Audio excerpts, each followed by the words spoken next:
What is going on, guys and girls? Welcome back to TV and Me. I'm of course Kevin. I'm joined by Robert, and this is our breakdown of Season 7, Episode 1 of Game of Thrones, Dragonstone. So, before we get into it, Rob, just give your overall feelings of the episode. What did you think about it? I thought it was alright, not alright, I thought it was great. I only have one little minor thing with it, but overall I just think it was a great episode, really.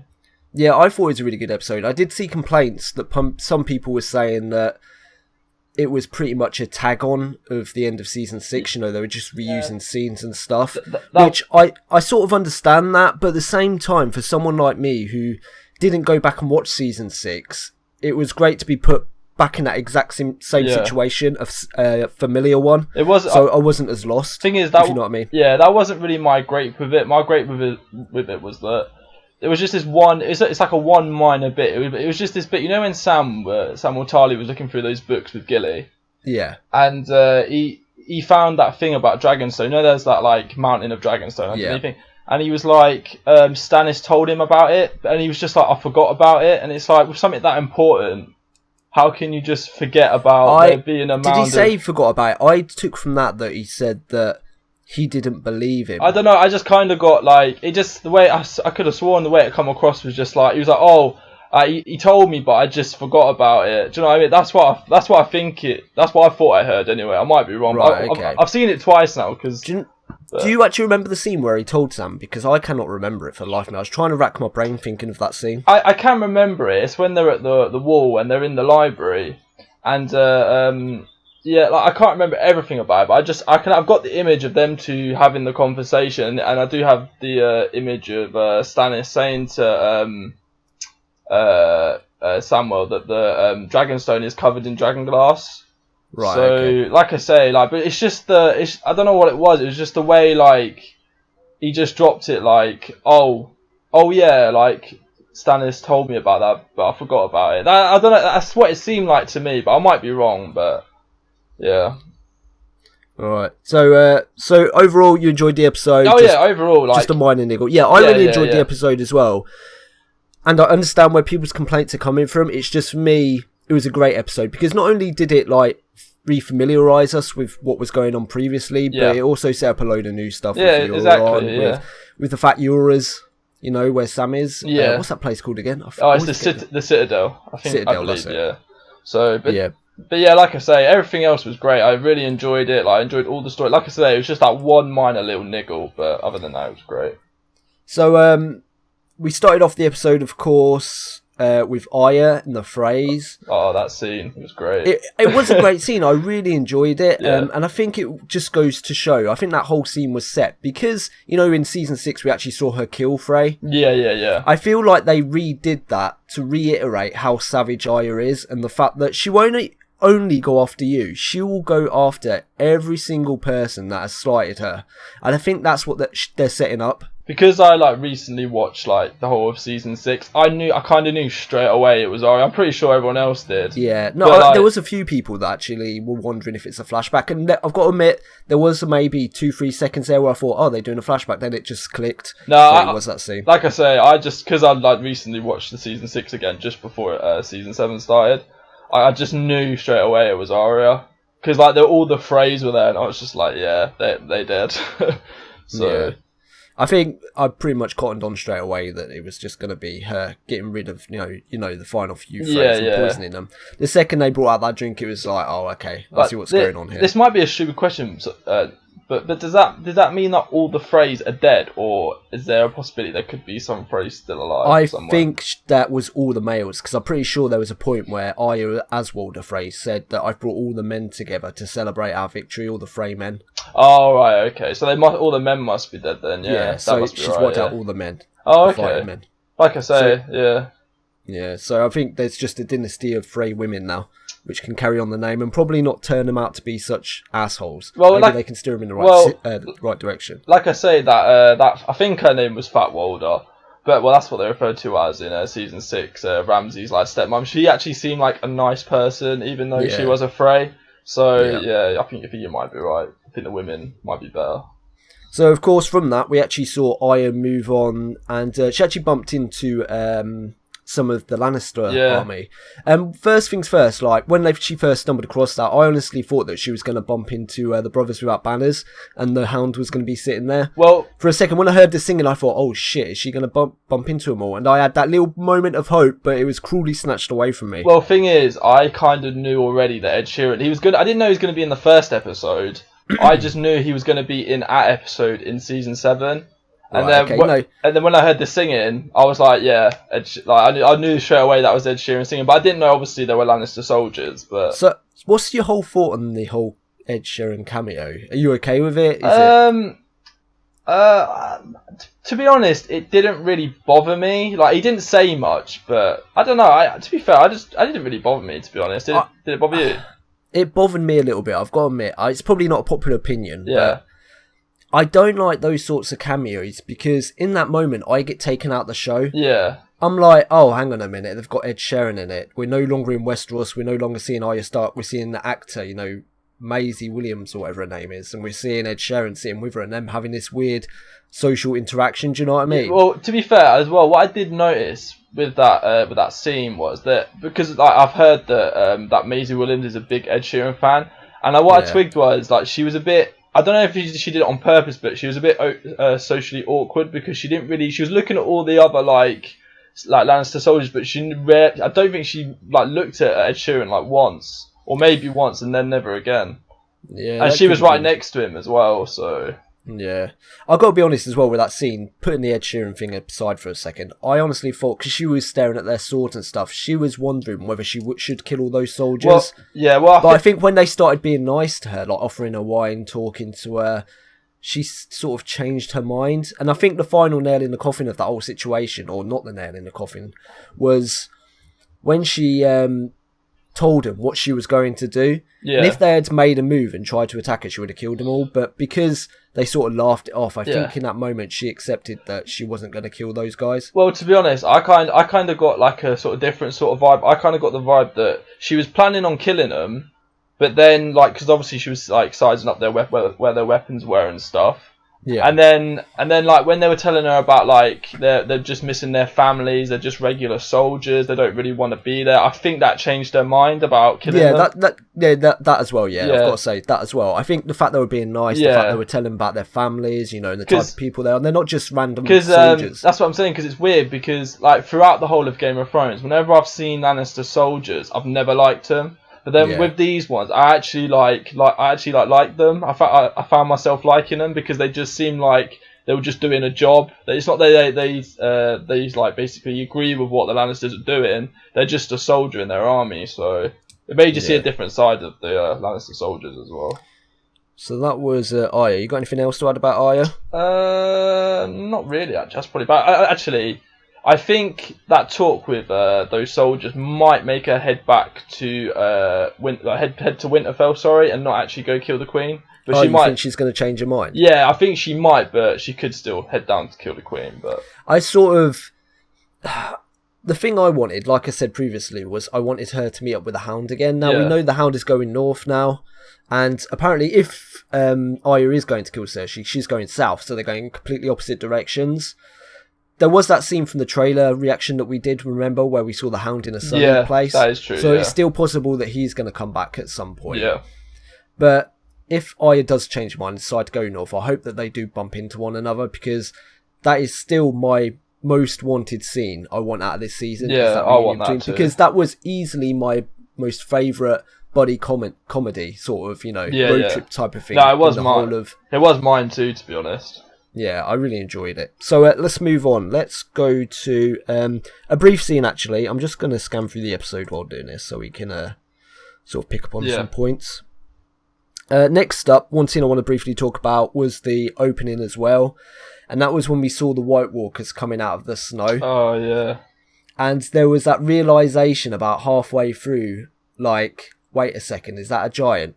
And then it slowly comes closer to the camera, and then you see two more giants in the background. I was like, holy shit. I was as well. At first, I was kind of thinking, what? It's okay, we're seeing the White Walkers, there's nothing new here. And then all of a sudden, you just see this big outline, and you think, oh my god. Yeah, It's it's going to be trouble. I'm wondering if they've only got 3. I mean, 3 is enough. I say only 3, but 3 is enough. But or they're going to have more, because we've only seen 3 giants in this series up to now, haven't we? We saw 1-1 and we saw the 2 that attacked the wall. Now we know 1-1 was burnt by the Night's Watch. At least they said that, didn't they? Yeah, I think so. And we know the one that broke through the wall was burned by Night's Watch, because at that point John knew that they had to burn the bodies, didn't they? Yeah, true. And there was the one that died on the outside of the wall, which I'm sure the wildlings burned, because they also know the White Walkers are coming. So these must be older giants. Yeah, I think they must be. So if they are older giants that have been buried, because apparently those were the last surviving, weren't they? Yeah. Are there going to be more that rise from the grave, or is there just, no, those are the only corpses that... As well, do you reckon there could be some zombie children of the forest, maybe? Or white children of the forest? Because, you know, they've got, like, zombies, and they've got humans. Could there be some possibly buried unless because they're the ones that created them, they can't. Maybe, because they're magic beings as well, aren't they? Yeah, maybe true. They can't, but I'm not too sure. It's possible, because they turned a human into a White Walker, didn't they? We saw in that scene, so maybe they can't turn the children of the forest because they're not technically humans. Yeah, but, that's true, yeah. So after that scene, we saw Mira and Bran arrive at the wall, finally. Now, one thing I'm a bit worried about this scene, I mean, it's been a big theory in the Game of Thrones community, is that if Bran now passes beyond the wall and he has the mark of the Night's King, is that going to break the magic of the wall and the fact the walkers can't go through it? Yeah, I think it is, because if you remember when, you know, in season 6 when Benjen helped Bran and Mira, and then Benjamin was saying to them that there's magic spells on the wall. Yeah. So I think that moment Bran crossed the wall, I think that's cancelled out those magic spells. So you think Bran has pretty much just fucked the whole of Westeros? Yeah, pretty much, yeah. I think so. I'm in two minds about it. Because, you know, I feel like in the book that's something they would do. They've sort of shied away from the magic in the TV show as much. So whether they do that or not, I don't know. But if Bran has ultimately screwed Westeros by crossing that threshold, then, I mean, he wasn't to know, so maybe you can't blame him. But Bran has had he's made a few bad decisions, hasn't he? Yeah, true. Hodor. I mean, people are upset with him because he screwed Hodor. He sort of fucked with the past when he sort of spoke out to Ned. The only thing I will say, though, I think it was unintentional. It wasn't like he did it on purpose, in his defence. Everything he's done has been unintentional. With the whole Hodor thing, he had to walk into Hodor because that's just what happened. It was just what fate decided, because he did it when Hodor was a kid, and then Hodor had to take him to the thing, then for him to walk back into Hodor going back in time. So that was just a thingy loop. So yeah, I think he's trying to do good. It's just that because he's playing with time and magic, it's not always going to turn out well. You know, his best intentions can always go to shit, if you know what I mean.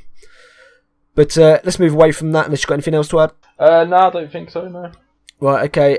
Next, we went to Winterfell, and we had that whole situation where Sansa disagreed with Jon about giving the Karstark families their houses back, which I personally think was the right decision. I feel like Jon had a point that you can't blame an entire family's lineage on one bad egg in the family. I get that. I do agree. Jon is my favourite character. I do agree with that, but at the same time, okay, you can't punish the children for the sins of their fathers, but at the same time, those soldiers were fighting for Bolton's, and those soldiers, they had to. They don't have a choice. They've got to follow whoever's in charge. If your liege lord says to you, "We've got to go fight these people," you go do it. If you argue, you get executed. Okay, well, maybe they shouldn't just give them their castles back straight away. Maybe they should make them earn their trust back. Give it to some wildlings or a different family for the time being, until that family can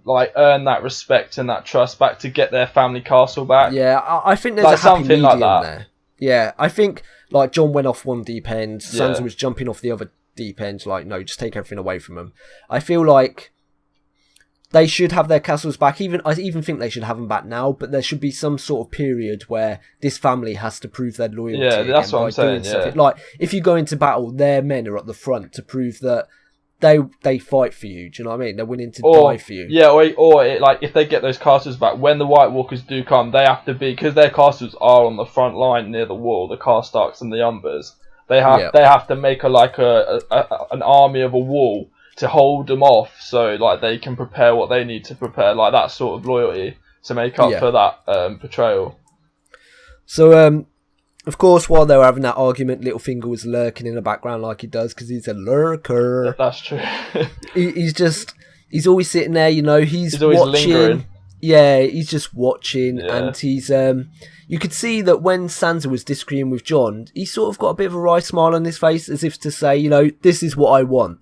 I want to see you two arguing, because I feel like that is what Littlefinger wants. He wants Sansa to take power from Jon, because he knows he has some sort of... Even though Sansa in this episode did a few times, you know, get one over on Littlefinger. Well, she shut Littlefinger down in one scene. Yeah, she did, which was great. I know. But I feel like he still has some influence. Even though it's not as much as it used to be, I feel like he's still got a bit of influence. I don't know. I feel like he's losing his hold over Sansa. I really do. I feel like he's won everything he's tried to like do, like his scheming. He's won so many, and I think this is just going to be the time where he's going to falter, and it's not going to go the way he expects it to. See, that's what I want. Yeah, and that's what I sort of see coming as well. But you know, with Game of Thrones, I always feel like they've got that card up their sleeve, and I feel like Littlefinger's still got a big part to play yet. What it is, if it's him killing someone, if it's him, you know, twisting the truth and defecting and being a big spy for Cersei and leading them into a trap, which is still possible. Don't forget, he still has connections to Cersei. True, but the only thing is, though, that I've been thinking about lately, is that if someone does kill Littlefinger, then what does that mean that Rob Aaron will do? Because he sees Littlefinger as like his uncle. What? And if he gets killed by the Starks, then does that mean that Aarons will then attack the Starks because they've killed Littlefinger? Because obviously Littlefinger's been grooming that Robin Aaron, hasn't he?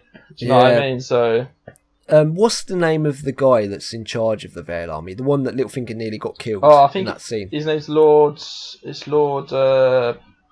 Horace or Harris or something like that. Something along those lines. Yeah. But he was in the meeting, wasn't he? He was in that big hall with Jon and that. So it seems like the Vale Army is working with the Starks. But again, you're right. It is only because of Littlefinger's connection with Lord Arryn. But yeah, Lord Arryn, he's a wild card because Littlefinger does have control of that kid, you know. Exactly, yeah. That's what I'm saying. So unless, like, I don't know how they would work it if Littlefinger did get killed, like, just because, like, they're cousins, maybe, could that stop that Robin Aaron from retaliating? Or is he or is he just too much of a weakling not to do anything if Littlefinger did get killed? Do you know what I mean? Because he is a bit of a, like, he's not very strong. Yeah, because Littlefinger is influencing, maybe once that influencer dies, another influencer immediately steps in, i.e. Sansa, i.e. that Lord guy. Yeah, that guy.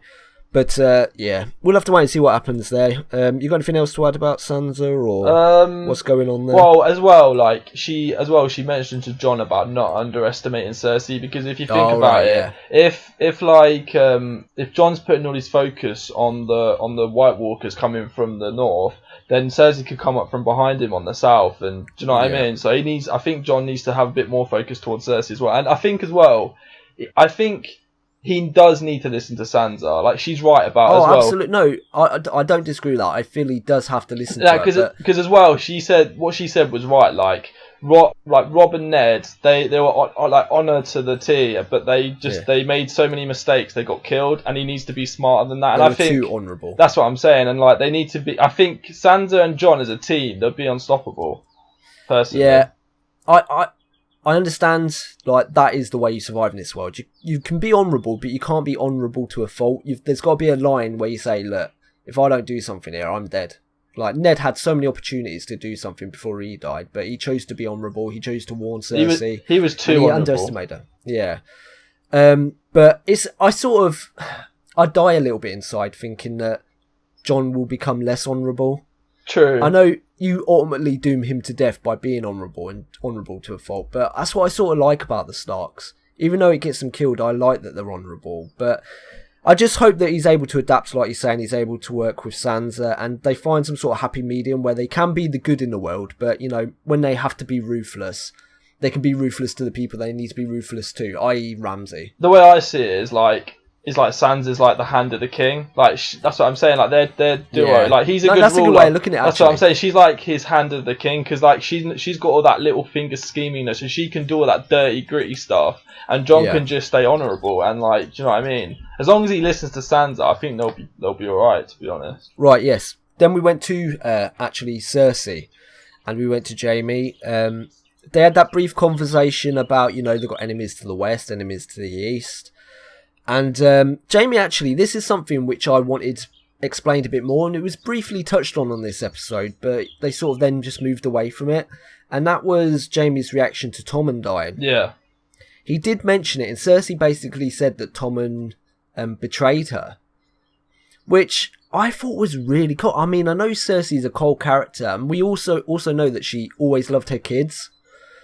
And for her to just outright say, my kid betrayed me, I was like, I mean, I understand that he went to the Faith Militant, I understand he went to the other side, but it's your child. She doesn't seem that devastated by it. The thing is with that is like, he was manipulated again, like he's like Robin Aaron. They both got manipulated, like the what was he called, the Faith Militant guy, I can't remember his name, but High Sparrow, that's it. He just manipulated Tommen, like, to do all those things. Like he knew how to manipulate Tommen, and that's the reason why Tommen outlawed like trial by combat and things like that. And then that's why Cersei thinks he betrayed her, but he didn't betray her. He was just influenced by the High Sparrow.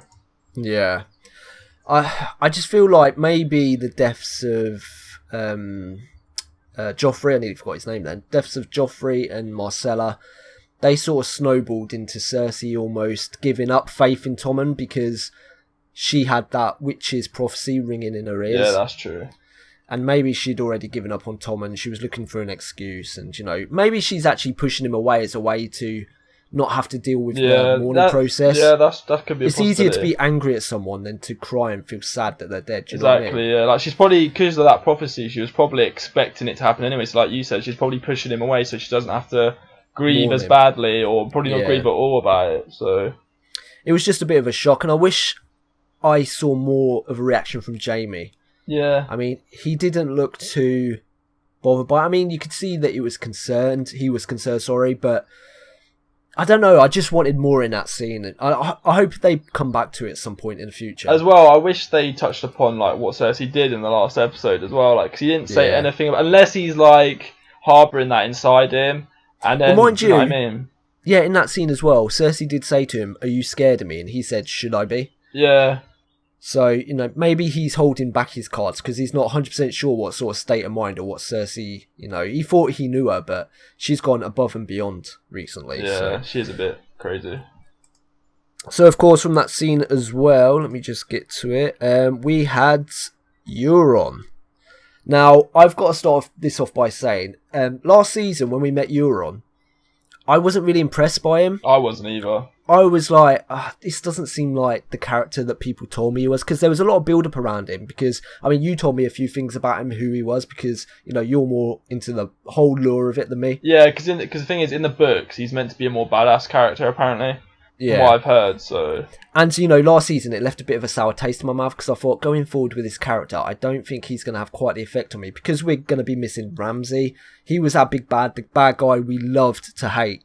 And with him gone, could this Euron character take over that mantle? And I have to say, I was really impressed with him in this episode. Yeah, I was too. The whole scene with him, you know, having jabs at Jaime, you know. That was funny. And he almost had this cheeky smile on his face the whole time, like he was this cheeky character. And I really like it. Yeah, like, I was watching this video a while, just not long after I watched the episode, and someone said it perfectly, like, he's like a pantomime character. Yeah, do you know what I mean? That's what I'm saying. He's got that cheeky smile on his face all the time. He comes out with these cheeky one-liners. That's what I'm saying. And the thing is, I absolutely loved Jaime's face when Euron said to Cersei, "You should kill your brother. You might enjoy it." And he just looked at Cersei like, "Don't kill me." It was hilarious. Do you know what? There was also what was it he said? He said something about, but I've also got two hands or something along those lines. And that was the moment where it's like, oh shit, he doesn't give any shits. I think he knows. I mean, he must have heard the rumours about Cersei and Jaime. Yeah, he probably does. So I think he sort of knows that maybe Jaime's feeling jealous that Cersei's looking for a king. And he's playing on that. And yeah, he's playing on that and he's winding him up. So, no, I've got to say, I want to see more of Euron going forward now. I hope he can fill that void that Ramsay left behind, because we do need... I mean, Cersei's a bad character, but Cersei, she's not the bagged person you love to hate, if you know what I mean. She's just this bitchy, just evil character that you want to see the end of. Whereas with Ramsay, I was always like... It was almost pantomime as well with Ramsay, even though it was disgusting and horrible what he did. There was also always this over-the-top nature to him. That's true, Do you know what I mean? And I feel like Euron can fill that gap, and I hope that we see more of him going forward. But just as he did leave, of course, we did hear him say to Cersei that he's going to get a present for her. And from that scene, I'm taking it could be one or two things. I think he's either going to get Tyrion and bring him back to her, or... This is a bit out there. This is like the wild card one.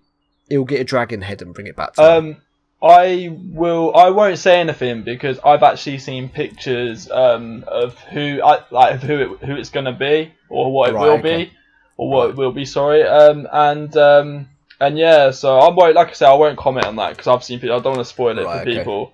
So okay. So that's my take from it. I don't know. I think it's either going to be a dragon's head or I think it's going to be Tyrion, because the fact he said he needs a priceless thing. The one thing Cersei wants more than anything is the brother that betrayed their family, the brother that killed her father, the brother which is the hand of the queen of the other army that's coming over to destroy her. The funny thing is, I've actually heard a lot of people saying that he's going to get Tyrion. Yeah. So I just have to wait and see going forward. But you got anything to add about Euron? I mean, he built his ships pretty fast, but we was all expecting that, weren't we? As well, you mentioned that all the island is rock and bird shit. So I don't know where he got all the trees from, but hey ho. Do you know what I mean? So, he went and robbed. Well, they don't sow, they reap. Yeah, that's true. So maybe they went somewhere else and robbed someone else's trees. If you've played the Game of Thrones Telltale game, there's this family called the Ironwoods, I believe, which is a big forest. So maybe he robbed them. Maybe he got his trees from there. They're Ironwood, I believe it's called. But I've got to say, their ships look badass. When I first saw them, I was like, they're some pretty badass ships. They're a lot better than the ships Daenerys has got. I like Euron's new outfit too. I think it looks better than like what he was wearing before. Like the typical Greyjoy. Yeah, he's sort of got an emo look to him now. That's what I'm saying. He looks more like a pirate now. But I've got to say something as well. I mean, actually, before we do go there, I've just got to say, you said that you look like a pirate now. He does. With the under-eye makeup, he sort of looks a bit like Jack Sparrow. He proper had a lot of guy liner on. That's what I could see, but yeah. But I was going to say, just thinking about it, I was thinking about his ships and how badass they looked. But were they made out of iron? No, I think it was maybe just the front. It was either made out of iron or they were painted gold or something, because the front of his ship had like the Kraken on it, I believe.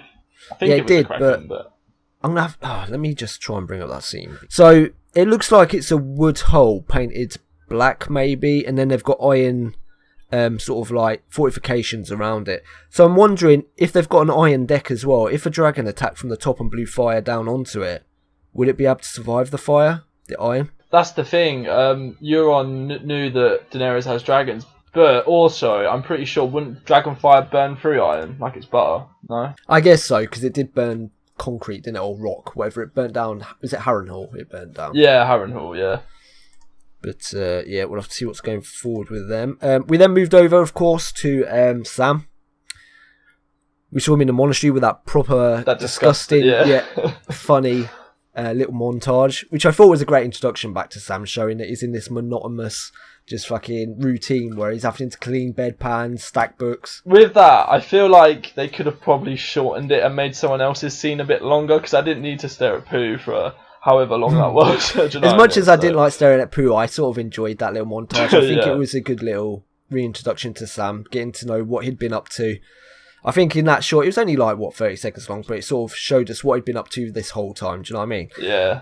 But he wanted to get into that little locked away area, which he did eventually, of course. We met a new character as well. I can't remember the character's name. He was in Harry Potter, Slughorn, wasn't he? But who is he in it? He was like the leader of the Meisters or something. Yeah, I think he's a Grandmeister or something. Grandmeister, yeah. Something like that. But he seems to have formed a relationship with him. Whether he'll appear more, I don't know. It's Grandmeister, that's it. Grandmeister. That's the one. But I'm wondering whether that character Grand Maester will appear more in the show or whether it's a one-off. Yeah, no, I do know he's meant to have more scenes. He is having more scenes, yeah. It seems like Sam has some sort of trust in him, and he does believe Sam. He even said so much in this episode. So maybe that's the only ally Sam's going to have in order to get out of, the Citadel and get back to Jon and let him know about the Dragonstone and what's underneath. Of course, as well, him finding out that there is dragon glass below. Is it Dragonstone it was below? Yeah, it's Dragonstone, yeah. So I'm guessing Sam is going to get back to Jon, tell him, and then Jon and everyone are going to go to Dragonstone and inevitably meet up with Daenerys and everyone. I'm guessing that's how it'll go down. True. Two things, though, with that scene with Sam with the book. One was, he said he's going to send a raven to Jon. Does he know Jon's not at the war anymore, or does he know he's in Winterfell? Because does that mean he'll probably send? Oh shit! Yeah, he'll send it. Do you know what I mean? That's what I'm saying. So that, and also, did you notice how they lingered on that blade from season 1, that Valyrian steel blade in that book? That was that dagger. There's that Valyrian steel dagger. Yeah. That Littlefinger used against Ned when he betrayed him, and it's the one that guy tried to kill Bran with. That was what that picture was in that book because he lingered on the page. Really? Yeah, he lingered on the page for a little bit, and then he flipped the page, and then he was on that Dragonstone thing. So I don't know why they just left the it was for a few seconds, but I don't know why they left the left the. I did not notice that at all. Maybe who's got possession of that dagger at the minute? I believe Littlefinger does, but does he? I could be wrong. Yeah, I believe so. I thought the Starks held on to it after everything that went. No, because I remember Catelyn went down to the King's Landing, gave it to Ned, and then I think he gave it to Littlefinger because Littlefinger said he would find out who sent the guy, and then I think Littlefinger betrayed Ned with it. So okay, so that dagger could have a bigger. I think it might crop up again. So, right. Okay. To be honest. I didn't notice that. I'm gonna have to go back and watch that because no doubt I'll watch this 10 times before the next episode comes out again. But moving away from Sam, actually no, stay with Sam for a second. We had that scene, of course, where he was walking down that hallway, and he came to that one cell. Yeah. And in that cell, it appears as Jorah. Now, I thought that Jorah had been locked up there, but someone said to me that maybe it's because, or actually, this is what I believe now because it makes more sense. Daenerys told him to go find a cure for what's the illness called again? It's Grayscale, yeah.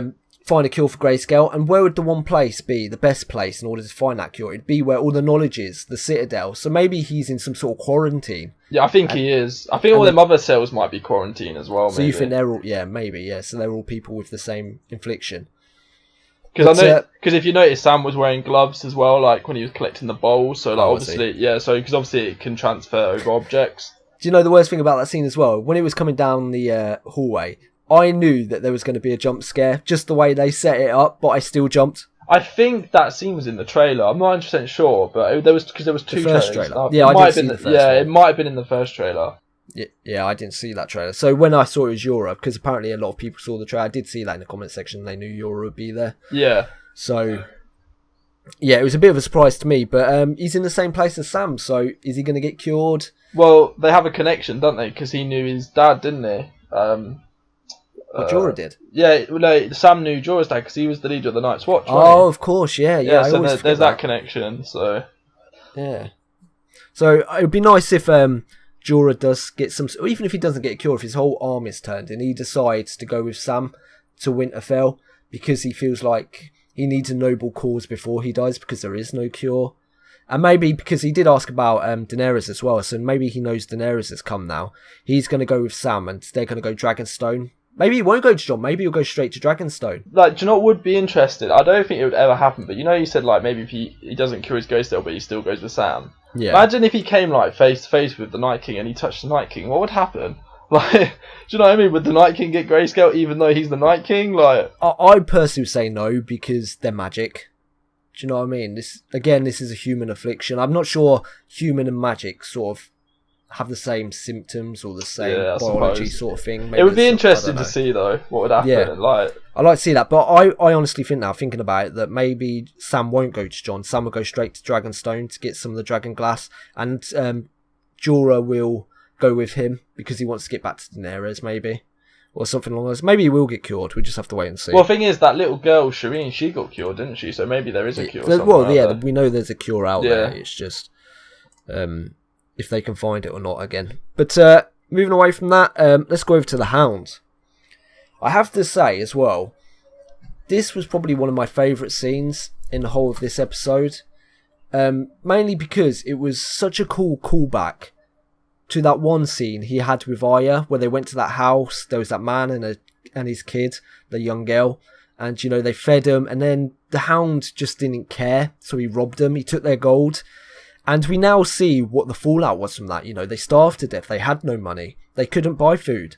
That's why he didn't want to go back inside, isn't it? Because I think he knew they were dead. He said they're going to die anyway in that scene, if you remember all that way back. And he's the one that caused them to die, because had he not taken their money, maybe they would have had money to buy food. Exactly. And I think we see, the Hound has changed so much. You think of him in the first episode where he was just this cold guy who run down the butcher's boy. I love the Hound, though. I think he's a great character. do. He's one of my favourite characters. Yeah, same. But his character arc has changed so much. He was this cold-blooded killer, and now, over the seasons, we've seen him become more human. Yeah. And we've seen him care more. And I think Arya helped with that as well, sort of opened his eyes. It felt so strange, like when he was like digging those graves and then he said those words. Like, it's so out of character for him to do that. Yeah. But you can see it's because he's changing. It was out of character, but it was also in character because he made it so funny in the way he said it, even though it was a sad moment. It was sad but funny at the same time. Because that's what I'm saying. Like as well, like he even that Forest of Myr, I think he knew he was staring at him a bit strange. Yeah, like, I think he's seeing who the Hound really is at this point, because I think the myth of the Hound is completely different to the real character, who he actually is. And I'm really appreciating his character development and who he's becoming. Yeah, me too. But like I say, I just need him meeting up with Arya again, because I feel like Arya thinks he's dead. Yeah, I think that too. And can you imagine though, the roles would have been reversed if he does meet up with her again, because Arya was this innocent, caring person, and the Hound was this cold-blooded killer, whereas now it's sort of like Arya's the cold-blooded killer, and the Hound is turning into this caring person. Well, maybe the Hound would try and like talk her out of this killing spree, like she's practically doing. Maybe he'd be like, look, it's not worth it. Or unless she says, because the mountain was on the list, she says she's going to kill the mountain, and the Hound says, I'll do it. And he takes that weight off her, and he goes and does it. Unless they both go down to King's Landing, like you say, like he goes and kills the mountain while she goes kill Cersei and takes her face and becomes Cersei Lannister. The problem is though with that, I can't see what's going to turn the Hound round at this point, because he's obviously north because they're in the snow and stuff. So there's got to be some sort of thing which makes him turn around. Yeah, I can't think of what would make him turn around either, unless it's because maybe. Like the Arya was was with those soldiers, and then they were talking about their families and stuff. And then it made her wanted to go home. Then maybe she decides to go down to King's Landing again. Then maybe the Hound's like, "I'll come with you because I've got some unfinished business down there as well." Yeah, so maybe Arya goes north, changes his mind, goes north, goes to Winterfell. They meet up some way, and then he changes his mind with Arya, and then comes back down. And then they have their little road trip again, going back down to King's Landing. Yeah, and then I don't know. As much as I want Arya and Hound to get together, I don't know if it will happen. I hope it does, but we'll have to wait and see. Of course, the big scene to come out of that Hound situation, though, was him seeing stuff in the fire. Yeah, that was so weird. Like, I didn't know what to think of that. I was like, is he... I thought at first, when he first started I thought he was taking a piss. Yeah, I thought he was. Yeah, that's what I thought. I thought he was just taking a mickey. But then, as well, when he said the mountain, I was like, is it going to be a Clegane Bowl? Like, is he seeing him fighting the mountain? But then he just said it's got an arrow tip, and I was like, oh, boo. Yeah. I don't think he would call his brother the mountain either. But he's obviously given them a direction now by seeing that stuff in the fire. They're going to head north. They're going to head to the mountain that's shaped like an arrowhead, which I'm guessing is the scene we saw in our trailer breakdown. And if you've not seen our trailer breakdown, be sure to check that out. But there was that scene where they're all in the snow. They're standing on top of the mound, and there's we saw Derek Dondarrion with the fire sword in that scene. So I'm guessing, even though it didn't show us the Hound in that situation, he might not be there, but he could be there. True. And as well, I had one favourite line in that scene where you saw the stuff in the flames. Like when he was talking to Beric, he was like, "It would only be my luck that I'll end up with a bunch of fire worshipping people." Because obviously he got his face. Yeah, because he's had his face burned. Now, just his luck. You know, he's had to deal with fire through the whole of the series and he hates it. But I guess that's part and parcel of this well, because fire is your only source of light. But, you know, it would be his luck. It'd end up that way. But anything else you want to add to... no, that was it, really. Just that one little line. And just a little note on that as well. I mean, in the books, he's known as the Gravedigger, and what was he doing in this? He was grave digging. Yep.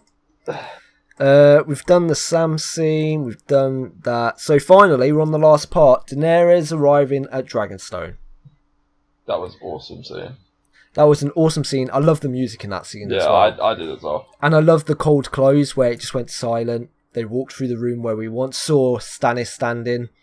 And we saw his old banners hanging. No, they didn't talk at all. Yeah, that's what I'm saying. Like, I think there was only that one bit at the end where she was like...